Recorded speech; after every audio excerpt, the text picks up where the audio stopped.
Today we're going to be reviewing the most talked about documentary I think ever, which is Dear Zachary. And if you haven't seen this documentary, it is going to rip your heart out and smash it on the floor. It feels very fitting that this is the first of many long form YouTube videos that I'm going to be doing from now on.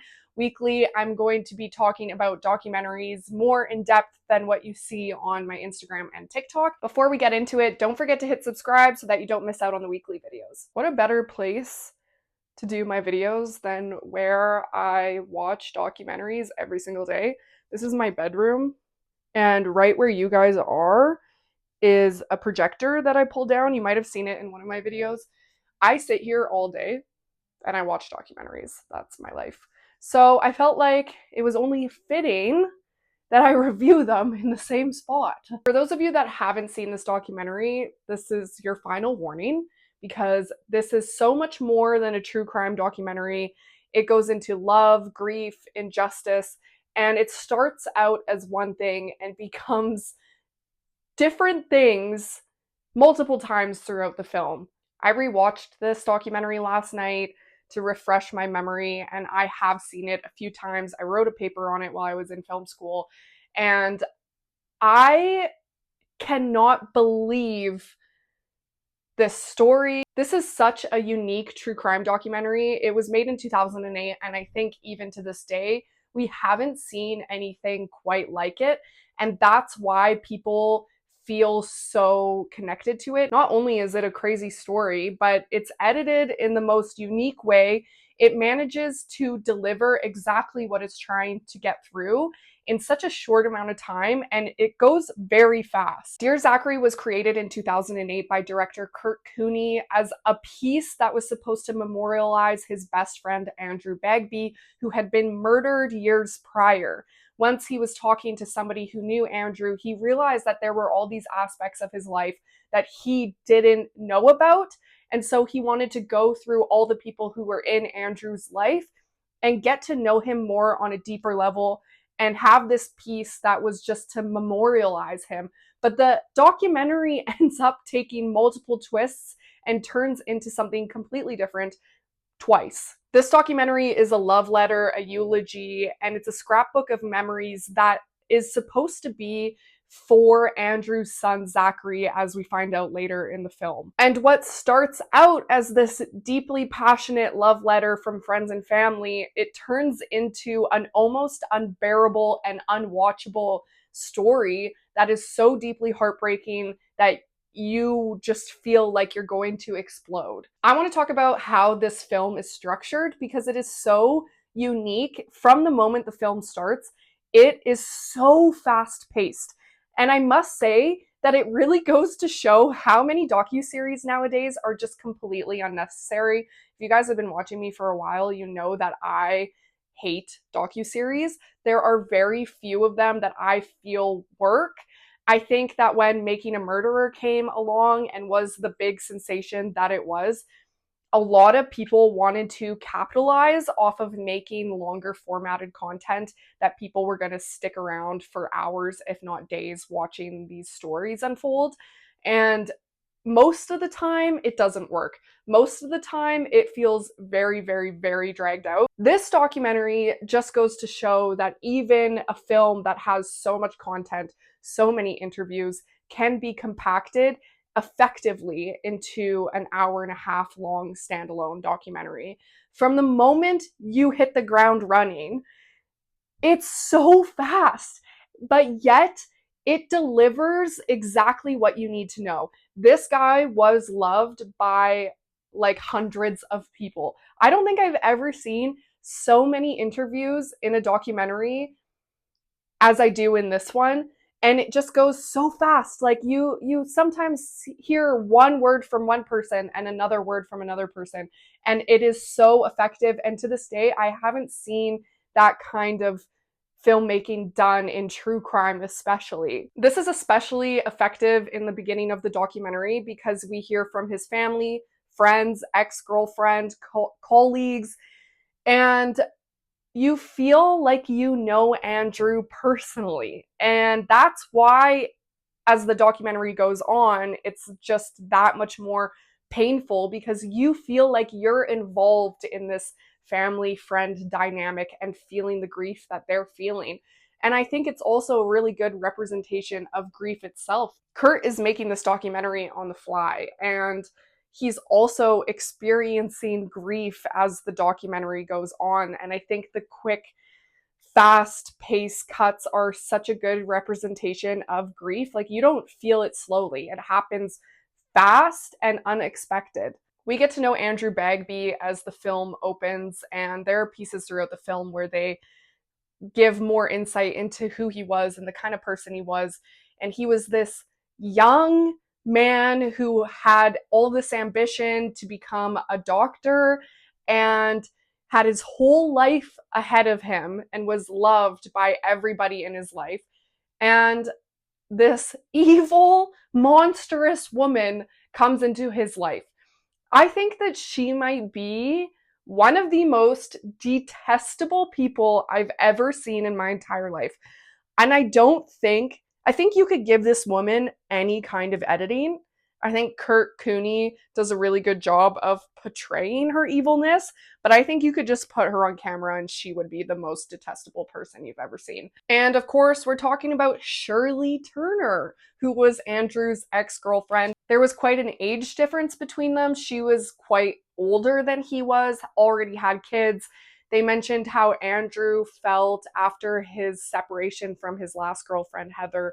He felt like he didn't deserve anything more than Shirley, but I don't think anybody deserves Shirley, and I mean that in the worst way possible.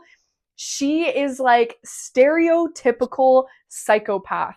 This is, oh, what's that movie? What's that movie? Fatal Attraction. She's like Fatal Attraction, that crazy woman who is going to do anything to get the man that she loves.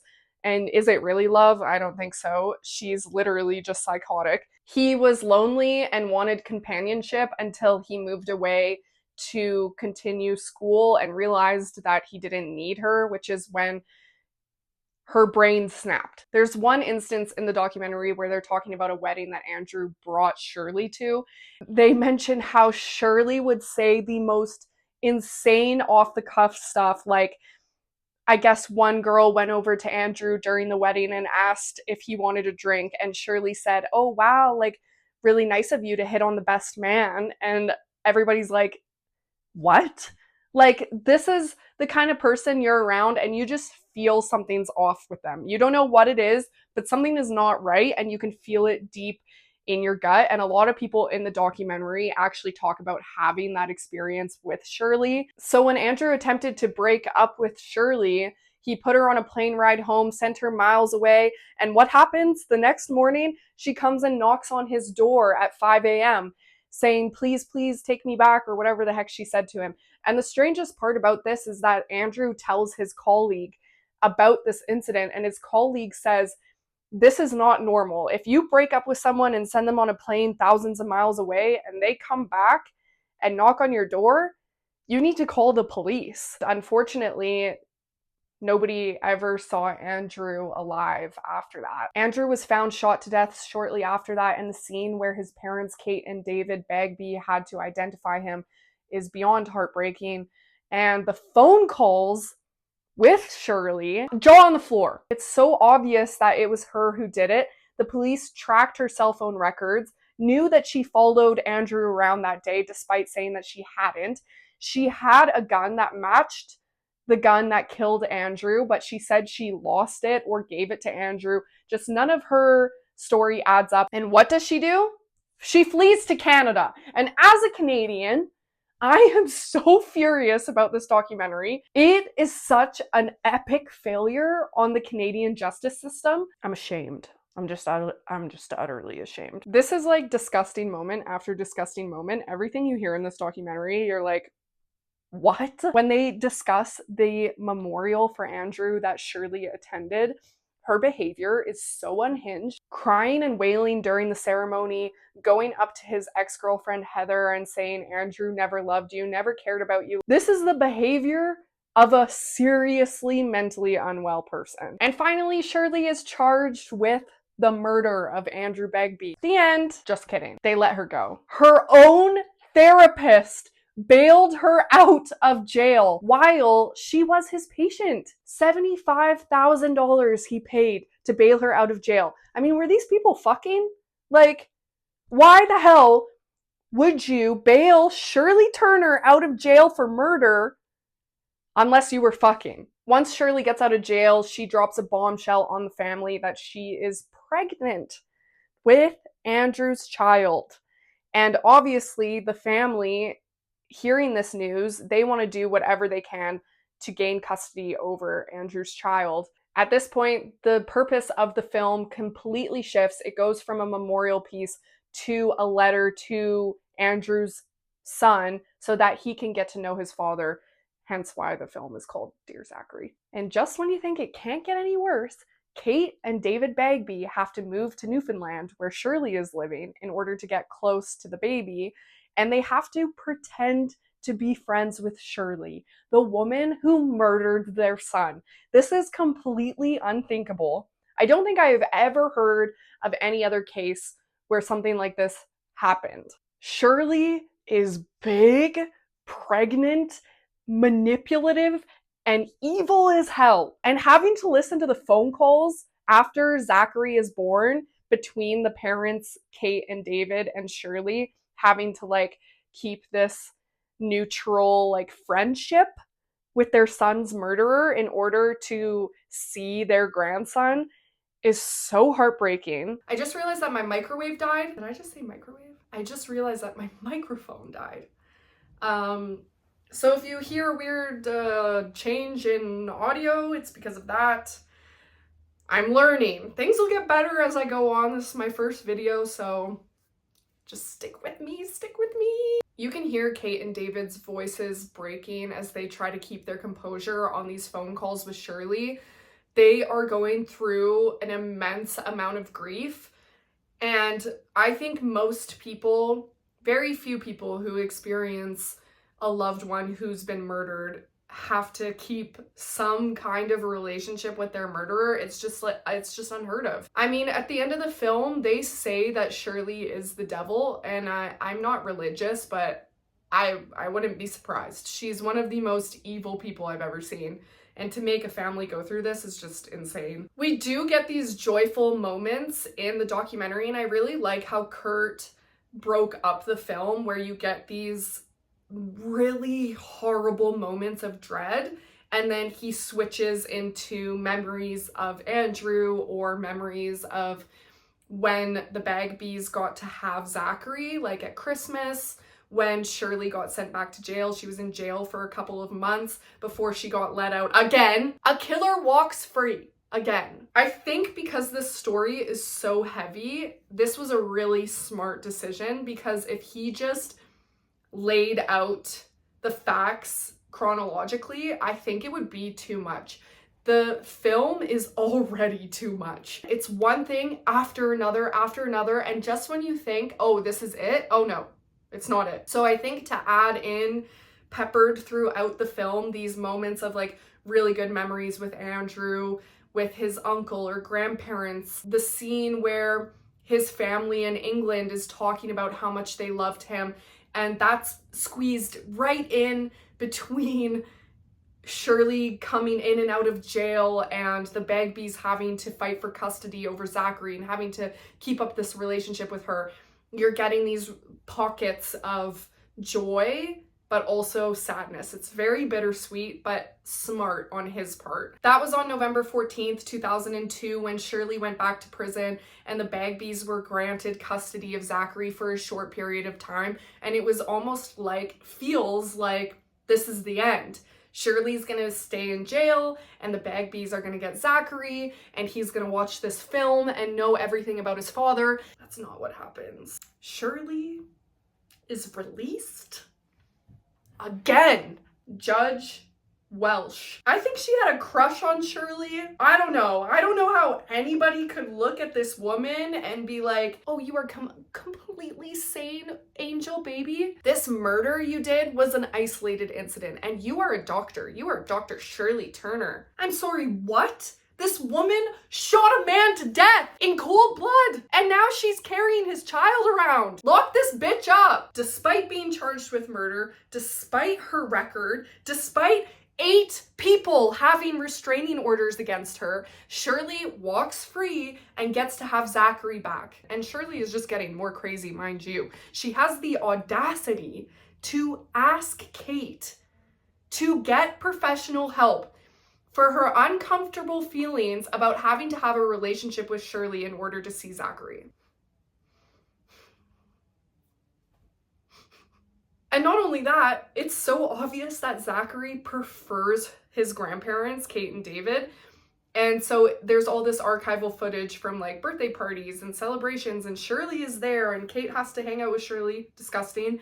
And I mean, who would want to hang out with Shirley? Like, nobody wants to hang out with Shirley. Zachary chooses Kate every time. He always goes to Kate and not to Shirley, and Shirley has like a mental breakdown. Yeah, of course your own son doesn't even want to be with you because you were fucking crazy. At one point, Shirley even says, he likes you more than he likes me. Why don't you just take him? That's what they're trying to do, Shirley. Why don't you just give him up, huh? I mean, ultimately, she's just using Zachary to manipulate them, and she even asks them for money, says that she can't afford to diaper the baby, feed the baby. There's also photos of Shirley playing with Zachary in a pool, and those photos, in hindsight, are extremely nauseating. On August 18th, 2003, Shirley and Zachary go missing.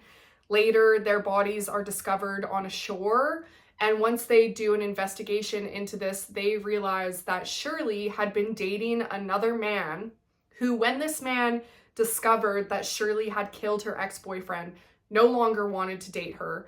And so what did Shirley do? She respected him. She said, yeah, no problem. I'm just gonna carry on with my life, focus on myself and my child, and being a better person.